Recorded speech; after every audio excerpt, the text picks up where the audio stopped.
Start కాలేదు. నన్ను చూడాలి మేడం గారు చెప్పండి. సార్ నా పేరు పుష్ప. ఇక్కడ మేమందరం group 2 prelims qualify, AP group 2 prelims qualify, group 2 mains కోసం ప్రిపేర్ అవుతున్న విద్యార్థులమే. మేమంతా ఇప్పుడు ఇక్కడ కుంభకొట్టడానికి కారణం రోస్టర్ సరిచేసి ఎగ్జామ్ క్లియర్ చేయవలసిందిగా గవర్నమెంట్ వారిని కోరుతున్నాం. మా ఉద్దేశం ఏంటంటే మాకు ఉద్యోగ భద్రత కల్పించాల్సిన బాధ్యత ప్రభుత్వం వారిది. ఆ బాధ్యత తీసుకొని సానుకూలంగా మా పట్ల దయ ఉంచి ప్రభుత్వం వారు ఏపీఎస్సీ వారు రోస్టర్ క్లియర్ చేసి ఎగ్జామ్ పెట్టండి. ఇప్పుడు కాదు కూడదా అని చెప్పి రోస్టర్ సంబంధించింది రిజర్వేషన్ గురించి, అంటే జనరల్ మెరిట్ అభ్యర్థులంతా నష్టపోతున్నారు. అది అబ్బాయిల అమ్మాయిలు అనేది పక్కన పెట్టండి. మెరిట్ అభ్యర్థులంతా నష్టపోతున్నారు, చదివిన అభ్యర్థులంతా నష్టపోతున్నారు.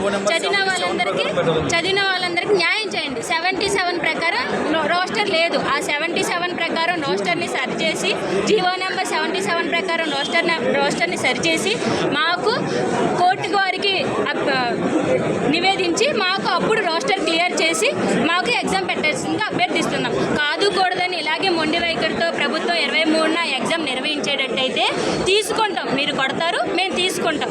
27 నుంచి ఎమ్మెల్సీ ఎలక్షన్ నుంచి మేము కొడతానే ఉంటాము. మీరు తీసుకుంటారు. ఒక్క ఎమ్మెల్సీ ఎలక్షన్తోనే అయిపోదు మా వ్యవహారం. తర్వాత పంచాయతీ ఎలక్షన్స్ ఉంటాయి, తర్వాత అసెంబ్లీ ఎలక్షన్స్ ఉంటాయి. అందులోనూ మేము 90,000 మంది అభ్యర్థులమే కాదు, 90,000 కుటుంబాలు కూడా మేము చెప్పినట్టే వింటాయి.